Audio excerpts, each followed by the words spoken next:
Baik teman-teman, Assalamualaikum warahmatullahi wabarakatuh. Ya, kali ini kita akan belajar tentang ANAREG ya, yaitu analisis regresi. Ini merupakan analisis untuk menguji korelasi. Jadi kalau kemarin kita belajar tentang product moment, nah ini versi product moment, tapi versi yang lebih canggih. Level keduanya product moment lah, bisa dibilang begitu. Nah, dalam konsep ANAREG kita bisa lihat ya.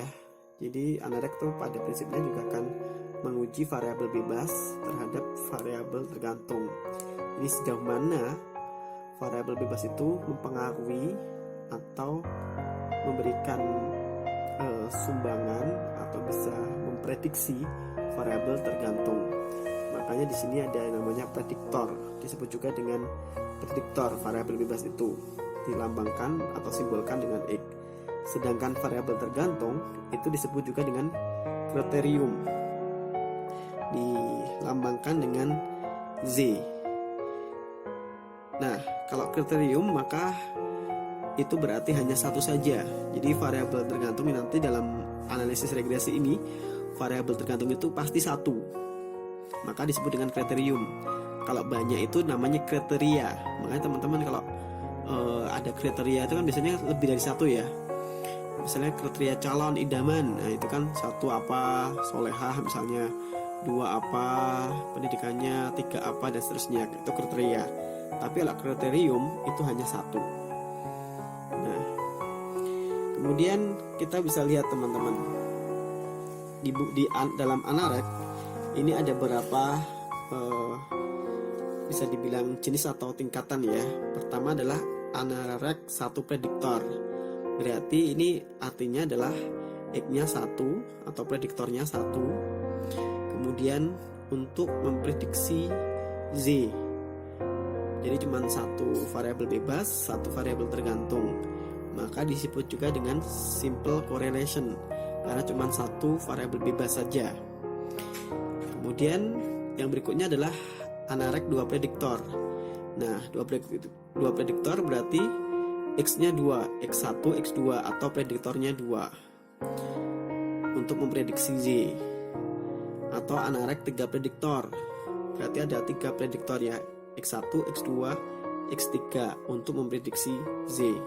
Nah, 2 atau lebih prediktor maka disebut dengan multiple correlation. Jadi karena lebih dari 2 atau lebih ya, lebih dari satu ya, 2 dan seterusnya, itu multiple correlation.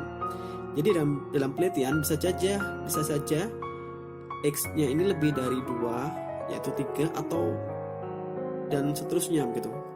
Karena akan ada banyak, nanti kalau dalam penelitian itu ada banyak memungkinkan variabel bebas itu mempengaruhi variabel tergantung.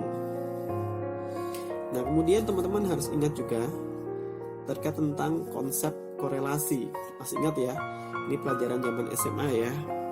Ada garis Y, ada garis X. Jadi kalau yang namanya korelasi itu pasti ada dua jenis. Ada korelasi positif, ada korelasi negatif. Misalnya ini ya, ini garis korelasi positif, yaitu Y sama dengan X. Artinya semakin tinggi X, maka Z juga akan semakin tinggi. Contoh misalnya ya, korelasi antara motivasi dan prestasi. Semakin tinggi motivasi, maka prestasinya juga akan semakin tinggi gitu kan. Dan sebaliknya, semakin rendah semakin rendah motivasi, maka prestasinya akan semakin rendah. Itu kalau korelasi positif. Kalau korelasi negatif, maka persamaan garisnya adalah Y sama dengan min X. Jadi semakin tinggi X-nya mana di sini ya? Semakin tinggi X ini ya, maka Z-nya akan semakin rendah.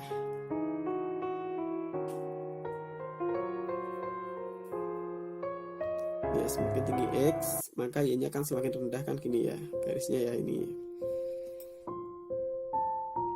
Tapi kalau semakin rendah X bahkan minus, Y-nya akan semakin tinggi. Nah, itu kalau korelasi negatif. Contoh korelasi negatif misalnya hubungan antara stres dengan prestasi belajar. Semakin anak stres, maka prestasi belajar akan semakin menurun. Tapi semakin rendah stresnya, maka prestasi belajar akan naik misalnya. Itu contohnya ya. Nah, dalam Anarek sendiri ada untuk analisisnya itu ada 6 langkah analisis. Jadi menghitung Anarek atau langkah analisisnya ada 6, yaitu pertama adalah menghitung korelasi antara prediktor dan kriterium. Jadi langsung korelasinya dihitung. Kemudian langkah kedua langsung uji signifikansi. Uji signifikansi korelasi atau koefisien korelasi. Nah, ini menjadi penting teman-teman. Jika signifikan atau sangat signifikan, maka barulah lanjut ke langkah berikutnya. Tetapi jika tidak signifikan, maka tidak usah dilanjutkan. Kemudian yang ketiga adalah membuat persamaan garis regresi. Ini yang berbeda dengan product moment ya, mulai langkah ketiga dan seterusnya. Kemudian yang keempat, menghitung sumbangan relatif. Yang kelima, menghitung efektivitas garis regresi atau EGR. Apa itu EGR? EGR itu adalah untuk mengetahui sumbangan semua prediktor terhadap kriterium.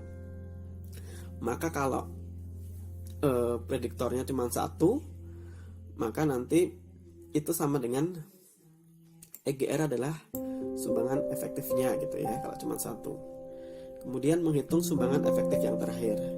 Kenapa perlu dilihat sumbangan efektifnya? Karena agar kita bisa mengetahui sejauh mana X itu memberikan prediksi terhadap Y, atau sejauh mana X itu menyumbang terhadap variabel Z. Demikian konsep dari analisis regresi.